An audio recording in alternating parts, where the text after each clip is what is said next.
نعمان ابن بشیر رضی اللہ تعالیٰ عنہ اس حدیث کے راوی ہیں، اور حدیث کا پہلا جملہ ہے ان الحلال بین و ان الحرام بین، وہاں لکھا ہے الحلال بین والحرام بین، ٹھیک ہے۔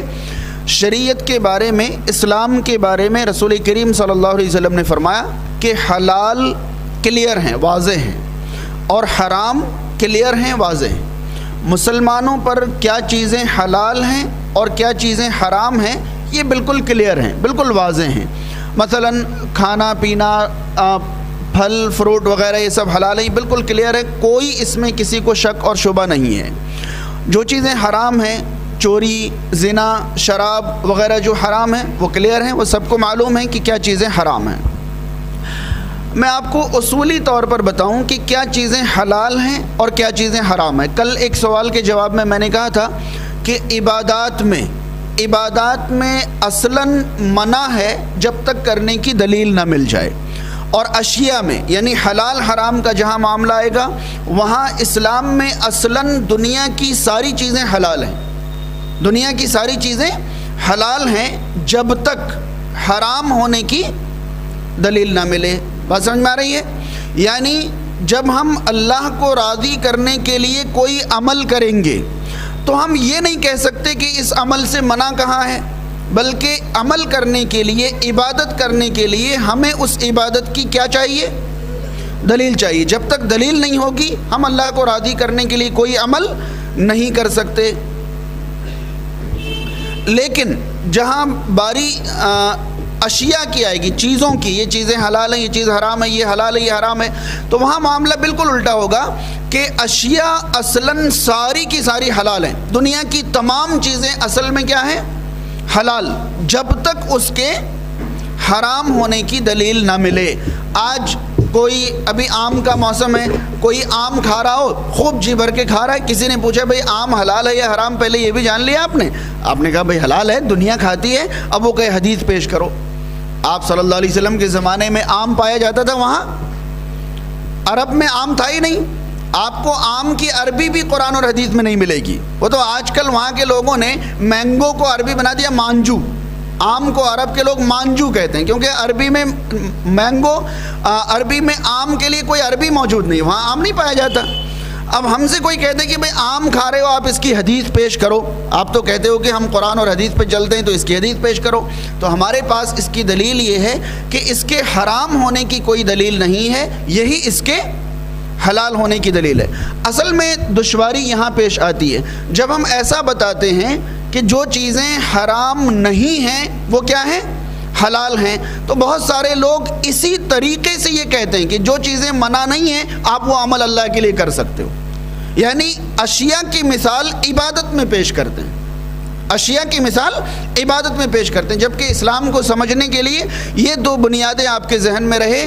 عبادات میں اصلاً منع ہے، جب تک کرنے کی دلیل نہ ملے آپ عبادات میں کوئی عمل نہیں کر سکتے، کیونکہ عبادات جو ہیں اللہ کو راضی کرنے کے لیے ہیں، اور اللہ تعالیٰ کس عمل سے راضی ہوتا ہے کس سے نہیں یہ ہم اپنے دل سے نہیں سمجھ سکتے، یہ اللہ تعالیٰ واضح فرمائے گا، اور اللہ تعالیٰ نے اپنے رسول صلی اللہ علیہ وسلم کے ذریعے واضح فرمائی ہیں۔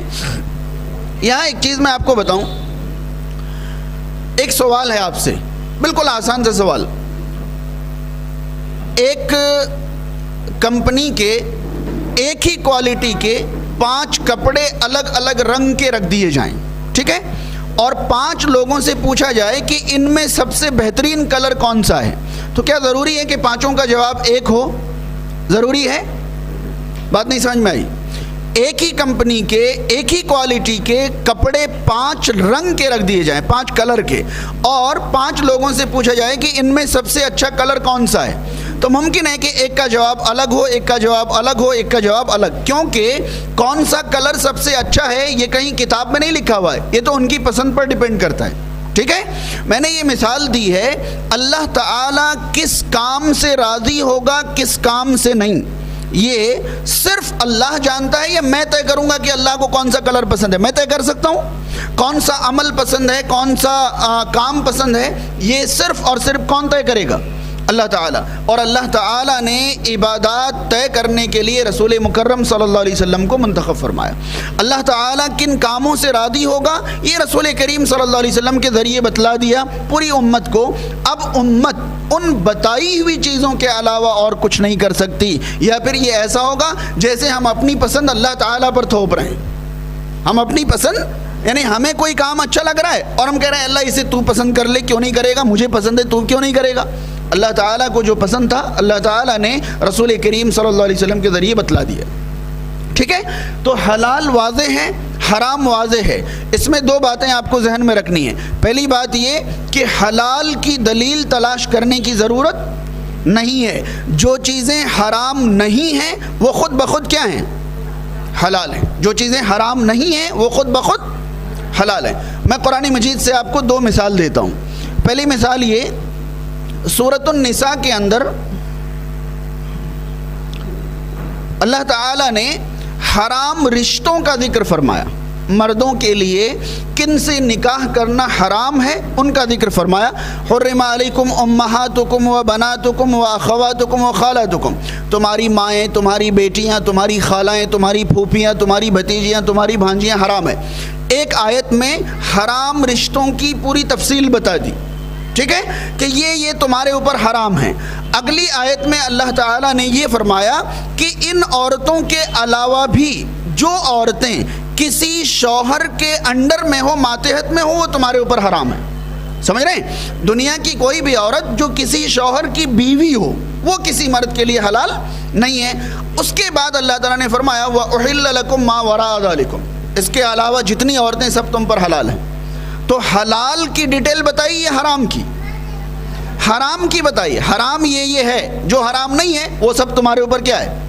حلال ہے۔ اب کوئی کہے کہ پھوپھی کی لڑکی سے نکاح کرنا حلال ہے، ہم کہیں گے ہاں، کہیں گے، وہ کہے گا کہ اب مجھے قرآن کی آیت دیجیے یا حدیث دیجیے۔